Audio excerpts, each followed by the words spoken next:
उत्तर प्रदेश में सामने आने वाली तमाम रेप और गैंग रेप की घटनाओं के बाद अब महिला सुरक्षा को लेकर कई कड़वे सवाल खड़े होते हैं जो सीधे सीधे सरकार और प्रशासन से पूछे जाएंगे। इसकी वजह इसलिए है क्योंकि तमाम बीते ऐसे मामले सामने आए जहां पर सीधे तौर पर उत्तर प्रदेश पुलिस यानी कि उनकी प्रशासन की लापरवाही के कारण ये घटनाएं घटी हैं। बता दें, जहां पुलिस को तत्परता से कार्रवाई करनी चाहिए वहां उनकी लचर व्यवस्था और उनकी लापरवाही की वजह से कई बार आरोपी गिरफ्त में नहीं आते और न्याय मांगने वाले दम तोड़ देते हैं। अब सोचने वाली बात है, ऐसे मामलों में अगर एक्शन अब भी नहीं लिया गया तो ना जाने कितनी ही बहू बेटियों की इज्जत सरेआम लूटी जाएगी। आज का जो मामला है उसे जानने से पहले हमारे सरकार से सवाल है वो जान लेते हैं। जैसे, कब मजबूत होगी सुरक्षा व्यवस्था? क्यों समय पर एक्शन नहीं लेती यूपी पुलिस? पुलिस की लापरवाही पर आखिर एक्शन कब? अपराध के खिलाफ कितना सख्त है कानून? क्या ऐसे ही लूटी जाएगी बेटियों की इज्जत? कब तक खामोश रहेगा सिस्टम? यूपी सरकार और प्रशासन जवाब दो।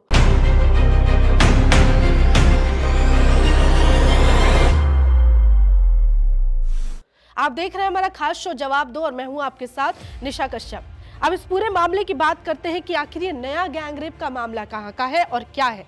दरअसल ये पूरी घटना की सूचना जब पुलिस को मिलती है वहां से शुरू करते हैं। रामलीला मैदान के तुलसी उद्यान यानी एक पार्क होता है, वहां के इलाके में एक लड़की बेहोशी की हालत में करीब शाम के 6:30 बजे कुछ लोगों को मिलती है। आपको ये तस्वीर नजर आ रही होगी, इस तस्वीर में वही गैंग रेप पीड़िता है जिसकी तस्वीर आप देख सकते हैं। और ये दो तस्वीर है जहां पुलिस उन दरिंदों, उन आरोपियों को पकड़े हुए है जिसने इस 15 साल की नाबालिग के साथ गैंग रेप की घटना को अंजाम दिया।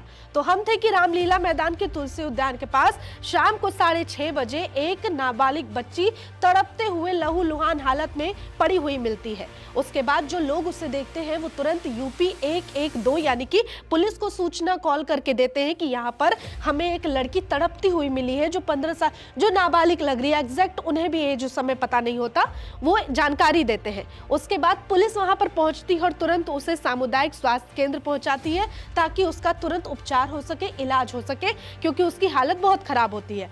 अब जब पीड़िता होश में आती है उसके बाद वहां पर जो पुलिस देख सकते हैं मौजूद है, डॉक्टर की टीम मौजूद है, वो सब उससे बयान लेते हैं और तब वो बताती है कि आखिर किस तरीके से उसके साथ गैंग रेप की घटना को अंजाम दिया गया है, उसके साथ ये वारदात हुई है। उसके बाद फिर पुलिस क्या करती है, कई धाराओं में मुकदमा दर्ज कर लेती है और उसके बाद फिर जांच में जुट जाती है। अब देखिए, इस पूरे मामले को लेकर पुलिस ने जो उस पीड़िता से बयान लिया है उसके बाद पुलिस बताती है कि दरअसल 8 अप्रैल को ये पूरी घटना की शुरुआत होती है जब ये लड़की अपने घर से भागी थी। होता ये कि ये लड़की जो है वो सुल्तानपुर जिले की रहने वाली है और वो अपने घर से 8 अप्रैल को भागकर और शाहगंज रेलवे स्टेशन भटक जाती है, वहां पर आकर रेलवे स्टेशन के पास। अब जब वो वहां पर रहने लगती है भटक जाने के बाद, क्योंकि घर से कुछ कारणों की वजह से ये भाग गई थी, उसके बाद क्या होता है, वही रेलवे स्टेशन पर कुछ लड़के जो होते हैं वो इससे मिलते हैं और इसकी मुलाकात होती है। वो लोग उसे आश्वासन देते हैं, उसे बहलाते फुसलाते हैं कि हम तुम्हें रोजगार देंगे, रहने की जगह देंगे। ये सब सोच के वो जो पीड़िता जिसके साथ गैंग रेप हुआ है वो इनके साथ चली जाती है। वो क्या करते हैं, लड़के लड़की को बहला फुसलाकर 15 साल की बच्ची को और होटल ले जाते हैं। जब होटल ले जाते हैं तो वहां पर वो जो आरोपी है ये सारे, वो अपने दोस्तों को फोन करके बुला लेते हैं और उसके बाद फिर उसके साथ गैंग रेप की घटना को अंजाम दिया जाता है होटल के अंदर। और होटल के जो कमेटी है उनसे भी सवाल करेंगे आगे। उसके बाद क्या होता है, जब रेप की घटना पूरी हो जाती है, गैंग रेप को, वारदात को अंजाम दे दिया जाता है और अपना घिनौना काम खत्म करने के बाद ये लोग क्या करते हैं, बच्ची को, ये 15 साल की जो पीड़िता है उसे बेहोशी की हालत में फेंक कर चले जाते हैं क्योंकि इनका काम हो चुका है, इनके हवस की भूख खत्म हो चुकी है। उसके बाद पुलिस क्या बताती है कि सूचना पर जब पता चलता है कि एक फेंकी हुई है बच्ची ऐसी हालत में, उसके बाद पुलिस मौके पर पहुंचती है और लड़की को तुरंत उपचार के लिए अस्पताल लाया जाता है। उसके बाद देखिए, अब पीड़िता का जो परिवार है जिसके साथ गैंग रेप की घटना हुई है वो क्या बताते हैं। वो बताते हैं कि मेरी बेटी करीब 12 दिनों से लापता है, यानी कि 8 तारीख से वो लापता है। उसके बाद 12 दिन बाद उसकी जब ये गैंग रेप की घटना सामने आती है तो उस दिन को लेकर आज तक को 12 दिन हो चुके होते हैं, सब फैमिली बताती है, यानी 1-2 दिन पहले की ये घटना है। उसके बाद फिर पुलिस में वो फैमिली जाकर शिकायत कराती है। 8 अप्रैल को बेटी जब गायब हुई तो बेटी का यानी कि पीड़िता का परिवार पुलिस के पास गया कि सर मेरी बेटी है वो घर से भाग गई है और लापता है, प्लीज उसे ढूंढ लीजिए। लेकिन अब देखिए यहाँ पर सबसे पहले लापरवाही यूपी पुलिस के सामने आती है। यूपी पुलिस क्या करती है, गुमशुदगी की रिपोर्ट दर्ज करने का बस खाना पूर्ति करती है। परिवार ने खुद ये बताया है और आरोप लगाया कि जब हम थाने में मदद के लिए पहुंचे तो पुलिस ने बस खाना पूर्ति की और कहा कि अच्छा ठीक है, हमने लिख लिया है कि आपकी बेटी लापता हुई है। बस डॉक्यूमेंट्स पर कार्रवाई चल रही है, लेकिन असल जमीनी हकीकत कुछ और थी, पुलिस एक्टिव नहीं थी। उसके बाद फिर परिवार खुद कहता है कि अगर उस दिन यूपी पुलिस तुरंत कार्रवाई करते हुए, एक्शन लेते हुए मेरी बेटी को ढूंढने निकलती तो शायद आज उसके साथ ये गैंगरेप जैसी घटना नहीं घटी होती और किसी के हवस का शिकार मेरी बेटी नहीं बनती। उसके बाद वो बताते हैं कि मेरी बेटी की ये हालत की जिम्मेदार सीधे सीधे यूपी पुलिस है, जिनके पास हम मदद के लिए गए, लेकिन उन्होंने न्याय करने के बजाय, उन्होंने मदद करने के बजाय क्या की, काम चोरी की, लापरवाही की। उसके बाद वो बताते हैं कि मेरी बेटी जब घर से भागी, वो खुद बताते हैं कि उसे उतना रास्ते का अंदाजा नहीं है, रास्ता भटककर वो शाहगंज रोडवेज के पास पहुंच गई, जहां पर वो आरोपियों से उसकी मुलाकात होती है बच्ची की। उसके बाद वो जो दरिंदे हैं उसे बहला फुसलाकर अगवा करके ले जाते हैं। अब देखिए आरोपी कैसे पकड़े गए। जब ये पूरी आप बीती उस पीड़िता ने सुना दी, परिवार वाले ने अपनी रिपोर्ट दर्ज करा दी और बताया कि ऐसे से हो गया, उसके बाद फिर क्या होता है कि पुलिस को एक सूचना मिलती है कि हाँ, कुछ जो आरोपी हैं वो इस बिल्डिंग में छुपे हुए हैं। एक सुनसान बिल्डिंग में वो जाके सारे आरोपी हैं, क्योंकि उन्होंने जो गंदा काम किया है, घिनौना कृत्य किया है, उसके लिए उन्हें पता है कि क्या सजा मिल सकती है। लेकिन अफसोस वो सजा का खौफ भी उनमें खत्म हो चुका है। दरअसल सुनसान बिल्डिंग में छुपकर बैठे हुए होते हैं। पुलिस क्या करती है, तुरंत 5 टीम तैयार करती है उनकी गिरफ्तारी के लिए, क्योंकि उन्हें सूचना मिलती है कि इसी सुनसान बिल्डिंग में पूरे के पूरे आरोपी ठहरे हुए हैं। उसके बाद फिर गिरफ्तारी के लिए 5 टीम निकल जाती है। आरोपियों की तलाश शुरू होती है और जिस बिल्डिंग के बारे में बताया जाता है कि इसी बिल्डिंग में सारे आरोपी छुपे बैठे हैं, तो पुलिस की जो 5 टीम होती है वो घेराबंदी कर लेती है पूरे बिल्डिंग की, ताकि उसे पकड़ा जा सके। उसके बाद क्या करते हैं, आरोपी देखते हैं कि नीचे तो चारों तरफ से पुलिस ने घेरे हुए हैं, तो उसके बाद आरोपी बचने के लिए क्या करते हैं, बिल्डिंग के छत से कूदकर भागने की कोशिश करने लगते हैं और कूदने के दौरान उन्हें चोट लग जाती है और उसके बाद चोट लगने के बाद चल नहीं पाते। यहाँ पे नजर आ रहा होगा 2 तस्वीर, जहां पुलिस उन्हें कंधे के सहारे लेकर जा रही है और उनके पैर में चोट लगी हुई है, क्योंकि बिल्डिंग से कूदकर भागने की कोशिश कर रहे होते हैं। उसके बाद चोट लगने के बाद उनकी रफ्तार धीमी पड़ जाती है, पुलिस दौड़कर इन सारे आरोपियों को पकड़ लेती है। आरोपियों की पहचान की बात कर ले, उससे पहले बता दें कि जो ये आरोपी हैं उनके पास से कुछ सामान मिले, जैसे इनका मोबाइल और भी कई सबूत है जिससे इन्वेस्टिगेशन में काम आ सके। उसके बाद ये घायल जितने आरोपी हैं जिनके पैर में चोट लगी है, पहला प्राथमिक उपचार इन्हें कराने के लिए अस्पताल भेजा गया, ताकि उसके बाद इनकी गिरफ्तारी हो सके। अब देखिए पुलिस इस मामले में पॉक्सो एक्ट समेत कई धारा पर मुकदमा दर्ज कर चुकी है। पॉक्सो एक्ट इसलिए क्योंकि जिस पीड़िता के साथ ये घटना हुई है वो केवल 15 साल की है, यानी कि नाबालिग है। इस वजह से पॉक्सो एक्ट लगाया गया है और आरोपियों को उपचार के बाद जेल भेजा जाएगा, ऐसा कहा गया।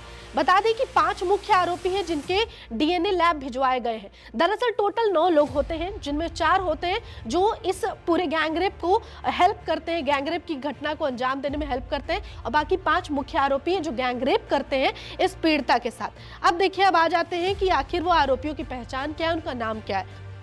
पहला नाम है कुणाल पांडे, दूसरा नाम है घनश्याम यादव, करण शर्मा, और उसके अलावा इन 3 के अलावा 2 नाबालिग हैं जो गैंगरेप में खुद मुख्य आरोपी के तौर पर होते हैं, यानी कि जिन्होंने रेप किया है, वो 5 लोग ये हैं। उसके अलावा 4 वो लोग हैं जिन्होंने सहायता की, जो है निहाल पांडे, उनका भाई विशाल पांडे, अंगद और गुलाम हैदर। ये 4 वो लोग हैं जिन्होंने इस गैंगरेप की घटना को अंजाम देने में मदद की है 5 लोग के अलावा। अब किन धाराओं में इन पर मुकदमा दर्ज हुआ है? धारा 137(2), 72, 351, 3 और 35 BNS और धारा 4(2) के तहत इन पर मुकदमा दर्ज किया गया। इसके अलावा जो 5 मुख्य आरोपी हैं उन पर सीधे सीधे पॉक्सो एक्ट लगाया जाएगा, क्योंकि उन्होंने रेप किया एक रेप किया एक नाबालिग बच्ची का। अब देखिए, अब इसमें कई सवाल खड़े होते हैं। सबसे पहली बात कि जिस होटल को चुना गया गैंगरेप जैसी घटना के लिए, वहां पर CCTV मौजूद थी, वहां पर सब कुछ था, उसके बावजूद वहां पर एक लड़की की इज्जत लूटी जा रही थी और होटल स्टाफ क्या कर रहे थे, वो भी उस कृत्य में शामिल थे, बजाय इसके कि वो तुरंत सूचना देकर पुलिस को मौके पर बुलाएं और उस नाबालिग बच्ची की इज्जत को लूटने से बचा दे, लेकिन उन्होंने ऐसा नहीं किया। उसके अलावा अब सरकार से सवाल बाद में पूछेंगे, पहले यूपी की प्रशासन आती है कि सबसे पहले जब 8 अप्रैल को बच्ची लापता हुई, परिवार आपके पास आता है रिपोर्ट दर्ज कराने, तो आपकी पुलिस आखिर उस समय उस बच्ची को ढूंढने क्यों नहीं निकलती? आखिर वहां पर लापरवाही क्यों की गई? सिर्फ खाना पूर्ति के लिए वहां पर दस्तावेजों पर एफआईआर क्यों दर्ज हुई, बकायदा जमीन पर उतर के उन्हें उस बच्ची को वापस लौटाने के बजाय?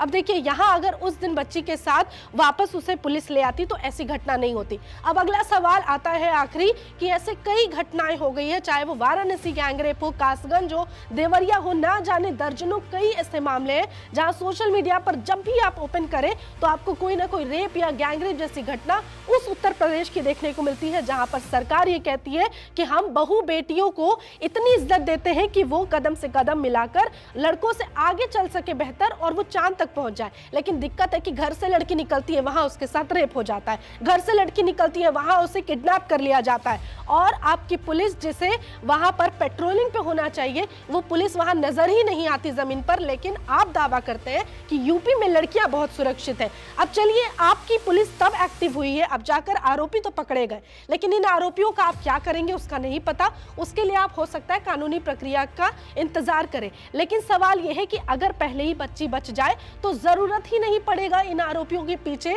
अपनी पुलिस को लगाने का और रिसोर्स को बर्बाद करने का। लेकिन इन पूरे सवालों में अब तक जवाब यूपी सरकार की तरफ से कुछ सामने नहीं आया है। इसके अलावा इस मुद्दे को लेकर कोई संज्ञान नहीं लिया गया बाकी के रेप और गैंगरेप के मामलों की ही तरह। तो सीधे सीधे सवाल है कि आखिर इस 15 साल की नाबालिग बच्ची, इसके परिवार को आखिर न्याय कब मिलेगा? बीती रात थाना शाहगंज अंतर्गत प्रदर्शनी स्थल के पास एक लड़की कुछ अस्वस्थ दशा में पाई गई थी। सूचना मिलते ही स्थानीय थाना की पुलिस टीम वहां पहुंची, उस लड़की को अपने साथ लेकर अस्पताल ले गए उसके उपचार के लिए, वहां उसका उपचार कराया।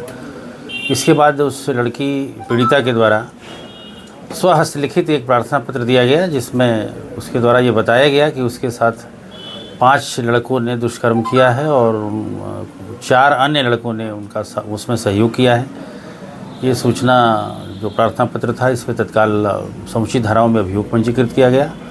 पुलिस अधीक्षक जनपद जौनपुर के नेतृत्व में इसमें कुल 5 टीमों का गठन किया गया और इसमें स्वाट सर्विलांस की भी टीमें शामिल थीं।